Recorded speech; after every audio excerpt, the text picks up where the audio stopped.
Вообще, у меня как у Петра Первого. Глупость каждого должна быть видна.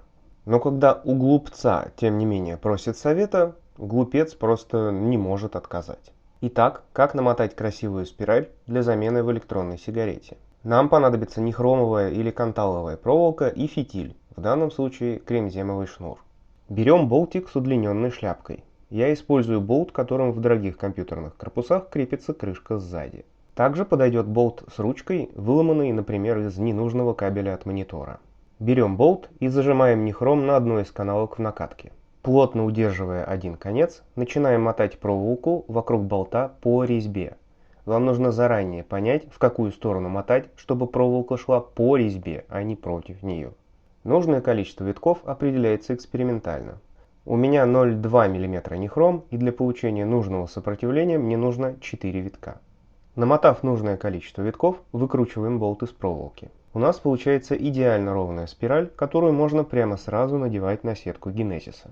Если же у вас бак или дрипка, то еще понадобится фитиль. Я покажу на примере кремземного шнура, которого нужно примерно в 2 раза меньше, чем обычной кремземной нити. Просовываем сквозь спиральку скрепку, загнутую крючком на конце.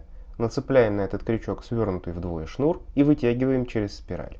Если витки спирали смялись, аккуратно расправляем их пинцетом. Если у вас не шнур, а нить, то вам нужно сложить пополам и вытянуть не один, а два кусочка, чтобы внутри спирали было 4 нитки. Откусываем проволоку и нитку, оставив достаточное количество нехрома для закрепления в атомайзере.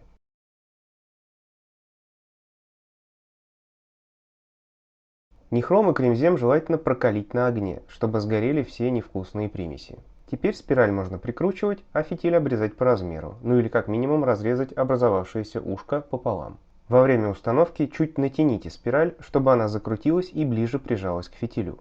Не переживайте, что фитиль внутри спирали болтается. Как только жижа намочит его, он раздуется и прижмется к виткам проволоки. Вместо кремзема можно использовать хлопковую или бамбуковую пряжу. Я, например, использую бинт, а некоторые вообще запихивают внутрь спирали вату.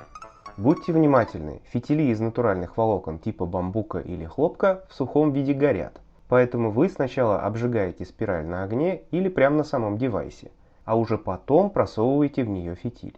Правда, обожженная проволока теряет свою упругость, и витки, пока вы тащите сквозь них нитку, будут деформироваться сильнее, так что придется повозиться. Но я, честно говоря, заебался со всеми этими намотками. За этот набор из нехрома и кремзема я отдал рублей 200 или даже 300, не помню уже. И заебался мотать эти сраные спирали. А недавно увидел на Фастеке целый пучок из 50 уже намотанных спиралей по цене от 90 до 150 рублей. Причем как без фитиля, так и с уже вставленным кремземом. А это самая геморройная часть. При активном парении спираль меняют где-то раз в неделю-две. Так что этого пакетика хватит на год-полтора. В общем, доматываю свои запасы и покупаю готовые спирали. Надеюсь, к тому времени на Фастеке начнут продаваться спирали с хлопковыми или бамбуковыми фитилями, а не только кремземовыми.